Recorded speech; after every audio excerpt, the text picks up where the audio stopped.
Hello friends, आज के इस दौर में अधिकतर लोग वर्क फ्रॉम होम कर रहे हैं। यहाँ तक कि बच्चों की स्टडीज़ भी घर पे ही चल रही हैं। हम ऑनलाइन स्कूल और कॉलेजेस चल रहे हैं। तो ऐसे समय में हम लोगों का जो अधिकतर समय घर के अंदर ही स्पेंड करते हैं। तो इस टाइम हमें ये लगता है कि हमारे आसपास हमारे घर के अंदर इंडोर में बहुत सारे प्लांट्स होने चाहिए, क्योंकि प्लांट्स ना तो केवल हमारे घर की इंटीरियर ब्यूटी को बढ़ाते हैं, बल्कि हमारे घर के अंदर से बहुत से पॉल्यूटेंट्स को एब्जॉर्ब करके एक हमें पॉजिटिव एनर्जी देते हैं, ताकि हम आगे बढ़ते रहें, आगे ग्रो करते रहें। तो फ्रेंड्स, आज की इस वीडियो में हम यही डिस्कस करेंगे कि इंडोर प्लांट्स की केयर हमें कैसे करनी चाहिए। और अगर आपको मेरी वीडियो पसंद आए तो उसको लाइक और शेयर करना ना भूलें। तो फ्रेंड्स, नर्सरी से जब हम प्लांट्स खरीदने जाते हैं और हम इंडोर प्लांट्स की डिमांड करते हैं, तो प्लांट सेलर जिन प्लांट्स को हमें इंडोर प्लांट कह के बेचता है, एक्चुअली वो सेमी शेड के या शेड लविंग प्लांट्स होते हैं, या जिन प्लांट्स को डायरेक्ट सनलाइट पसंद नहीं। और हम क्या करते हैं, उन प्लांट्स को घर में लाके परमानेंटली रूम में लॉक कर देते हैं।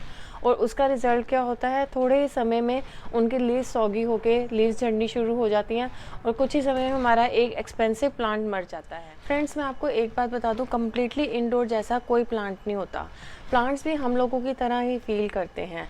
जिस तरीके से आप ये चीज़ अपने पे अप्लाई कीजिए, आपको कितने महीनों तक एक ही कमरे में बंद कर दिया जाए, ना आपको फ्रेश एयर मिले, ना खुला आसमान दिखे, ना आपको सनलाइट मिले, तो आप कैसा ही फील करेंगे। आप यही एग्जांपल लीजिए, कोविड के दौरान अगर 14 दिन के लिए आप लोगों को क्वारंटाइन होना पड़ा, तो वो 14 दिन शायद आपकी ज़िंदगी के सबसे मुश्किल दिन रहे होंगे। तो आप इसी तरह से जो प्लांट्स हैं, प्लांट्स को भी अगर हम परमानेंटली एक कमरे में बंद कर देते हैं, उसको सनलाइट नहीं देते, उसको फ्रेश एयर नहीं देते, तो वो भी सर्वाइव नहीं कर सकता। जिस तरीके से अगर हम बहुत लंबे समय तक हम धूप में नहीं जाते, हमें सनलाइट नहीं मिलती, फ्रेश एयर नहीं मिलती, तो हमें बहुत सी स्किन प्रॉब्लम्स हो जाती हैं, हमारी बॉडी में विटामिन डी की डेफिशिएंसी आ जाती है। इसी तरह प्लांट्स को भी अगर हम बहुत समय लंबे समय तक इंडोर में रखेंगे, तो उनमें भी बहुत सी डेफिशिएंसी हो जाएंगी और इसका रिजल्ट यही है, प्लांट बीमार पड़ के मर जाएगा। जिस तरीके से हमें ग्रो करने के लिए, हमें हेल्दी रहने के लिए, एक फ्रेश लुक के लिए हमें फ्रेश एयर और सनलाइट की ज़रूरत है, उसी तरह से प्लांट्स को भी ग्रो करने के लिए फ्रेश एयर और सनलाइट की ज़रूरत होती है। फ्रेंड्स, अगर हम लंबे समय तक किसी प्लांट को इंडोर में रख भी देते हैं, तो कई बार हो सकता है कि वो सरवाइव कर भी जाए, पर सरवाइव कर भी जाए तो उसमें न्यू ग्रोथ कभी भी नहीं होगी और वो ग्रो नहीं करेगा। तो इसलिए अगर हम प्लांट को एक हेल्दी ग्रोथ चाहते हैं और एक हेल्दी लुक चाहते हैं, तो उसके लिए हम लंबे समय तक प्लांट को इंडोर में नहीं रख सकते। तो फ्रेंड्स, इसका मतलब ये नहीं है कि इंडोर में हम अपने प्लांट्स को ग्रो नहीं कर सकते। इंडोर में हम अपने प्लांट्स को ज़रूर ग्रो कर सकते हैं, पर उसके लिए हमें कुछ बातों का ध्यान रखना पड़ेगा, कुछ टिप्स का ध्यान रखना पड़ेगा, ताकि हम उनको एक हेल्दी और फ्रेश लुक दे सकें। तो चलिए शुरू करते हैं। मैं आपको बताती हूँ किस तरीके से हम अपने प्लांट को इंडोर में एक हेल्दी और फ्रेश लुक दे सकते हैं। जो भी प्लांट हम इंडोर के लिए चूज़ करते हैं, वो शेड लविंग या सेमी शेड के प्लांट्स होते हैं। तो ऐसे प्लांट्स को घर के अंदर ब्राइट लाइट चाहिए। ब्राइट लाइट का मतलब ब्राइट नेचुरल लाइट। अगर हम कहें कि हम अपने घर के रूम के सारे लाइट्स ऑन कर दें, तो वो ब्राइट लाइट नहीं कही जाएगी। ब्राइट लाइट होती है नेचुरल लाइट। तो हमें इंडोर प्लांट्स के लिए घर का ऐसा कॉर्नर चूज़ करना है जहाँ कोई विंडो है, या कोई डोर है, या कोई स्लाइडिंग गेट है, जिसके पास हम अपने प्लांट्स को रख सकें और दिन के कुछ घंटों में उनको ब्राइट नेचुरल लाइट दे सकें। तो हमारे घर में अगर कोई ऐसी जगह है, तो हमें कोई टेंशन लेने की ज़रूरत नहीं है, क्योंकि प्लांट्स को हमें बिना कोई शिफ्ट करे एक ही जगह पे हम परमानेंटली उनको रख सकते हैं। जिस तरीके से हमें बार बार एक जगह से दूसरी जगह शिफ्ट होना अच्छा नहीं लगता, उसी तरह प्लांट्स को भी एक ही जगह रहकर ग्रो करना अच्छा लगता है। लेकिन अगर आपके घर के अंदर बिल्कुल भी धूप नहीं आती, बिल्कुल भी डायरेक्ट लाइट नहीं आती, तो उसमें थोड़ा सा आपको मेहनत करनी पड़ेगी। तब भी आपको डिसहार्टन होने की ज़रूरत नहीं है। उसका तरीका ये है कि हम अपने प्लांट्स को हफ्ते में अगर 5 दिन अंदर रखते हैं, तो 2 या 3 दिन हम अपने प्लांट्स को ऐसी जगह शिफ्ट कर दें, जैसे बालकनी में या टेरेस पे, जहाँ पे धूप आती है। लेकिन जब हम प्लांट्स को इंडोर से आउटडोर में शिफ्ट करते हैं, तो हमें कुछ बातों का ध्यान रखना पड़ेगा कि हम जब भी अगर शिफ्टिंग करते हैं, एक तो हम शिफ्टिंग रात के समय या शाम के समय करें, क्योंकि इंडोर और आउटडोर के टेम्परेचर में बहुत फ़र्क होता है। और जब हम प्लांट्स को एकदम इंडोर से डायरेक्टली सनलाइट में रख देंगे, तो डेफिनेटली हमारा प्लांट मर जाएगा। तो इसलिए हमें अपने प्लांट को इंडोर से जब आउटडोर में शिफ्ट करते हैं, तो हमें नाइट टाइम में शिफ्ट करना है, क्योंकि दिन के और रात के टेम्परेचर में भी फ़र्क होता है। और वो प्लांट इजीली नए टेम्परेचर में एडजस्ट कर लेता है। जब आप अपने प्लांट को बाहर शिफ्ट करेंगे तो एक चीज़ का और ध्यान रखना है कि प्लांट को आपने डायरेक्ट सनलाइट में नहीं रखना, या ऐसी जगह पे नहीं रखना जहाँ दोपहर की डायरेक्ट सनलाइट आती है।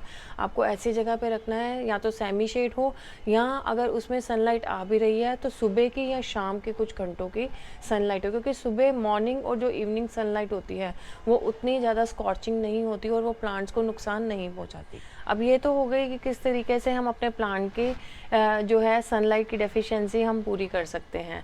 अब जो दूसरी बात आती है कि इंडोर में जब हम अपने प्लांट्स को अंदर रूम के अंदर रखते हैं तो उनके लिए हमें किन बातों का ध्यान रखना है। उसके लिए अगर हम अपने प्लांट को इंडोर में रख रहे हैं तो सबसे पहली बात, हमें अपने प्लांट्स को ऐसी जगह पे नहीं रखना है जहाँ डायरेक्ट उनको पंखे की हवा या एसी की हवा पड़ रही है। जैसे अगर हम सोच रहे हैं कि फ्रेश एयर बाहर से नहीं मिली तो हम सीधा पंखे के नीचे रख देंगे, तो ये हमें ऐसा नहीं करना। जो प्लांट्स है उसको अगर डायरेक्ट पंखे की हवा या एसी की हवा पड़ती है तो वो भी प्लांट को नुकसान पहुँचाती है और उससे भी हमारा प्लांट मर सकता है। ये तो एक पॉइंट हो गया। और दूसरा, इंडोर में एक सबसे इम्पॉर्टेंट बात का जो हमें ध्यान रखना है वो है वाटरिंग का, क्योंकि हम अक्सर ये सोचते हैं कि अगर हमें पौधे वाले ने, जिससे हमने प्लांट खरीदा, उसने हमें बोला कि 4 या 5 दिन में इस पौधे को पानी डालना है, तो हमने 4 या 5 दिन में उस पर पानी डाल दिया, भले उसको ज़रूरत थी या नहीं थी।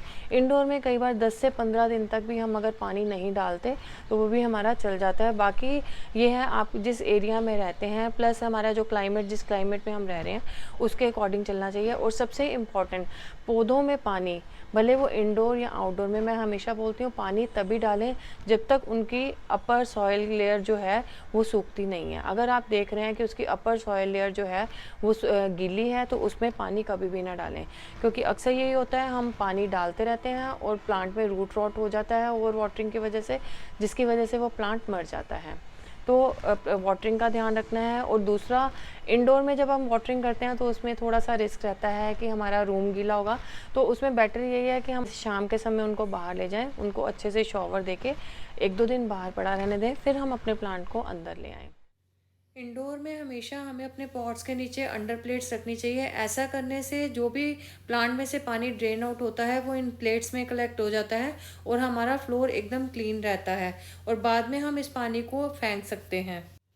हमें घर के अंदर प्लांट्स के ऊपर रेगुलर वाटर स्प्रे करना चाहिए। ऐसा हम इसलिए करते हैं क्योंकि घर के अंदर का मॉइस्चर लेवल बाहर से कम होता है, तो प्लांट्स को एक फ्रेश लुक देने के लिए, उनका मॉइस्चर लेवल बना के रखने के लिए उनके ऊपर रेगुलर वाटर स्प्रे हमें करना चाहिए।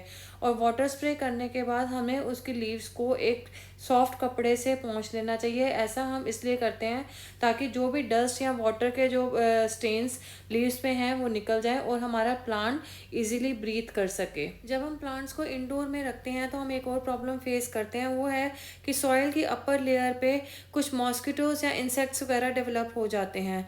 तो इस समस्या से निपटने के लिए हम इस तरीके से अपने पॉट की अपर लेयर पे, जो सॉइल की अपर लेयर है, उस पर कोई स्टोन्स या एक क्ले बॉल रख सकते हैं, या फिर हम सॉइल की अपर लेयर को इस तरीके से मॉस ग्रास से भी कवर कर सकते हैं। मॉस ग्रास और स्टोन्स हमारे प्लांट में ब्यूटी तो ऐड करते ही हैं, प्लस मॉस्किटोज और इंसेक्ट से भी बचाते हैं। तो फ्रेंड्स, अगर ये आप छोटी छोटी टिप्स फॉलो करते हैं तो मैं डेफिनेटली कह सकती हूँ कि इंडोर प्लांट से आने वाली प्रॉब्लम्स को आप अच्छे से फेस कर पाएंगे और इंडोर में अपने प्लांट्स को बहुत अच्छे से ग्रो करके अपने घर को ब्यूटीफाई करेंगे।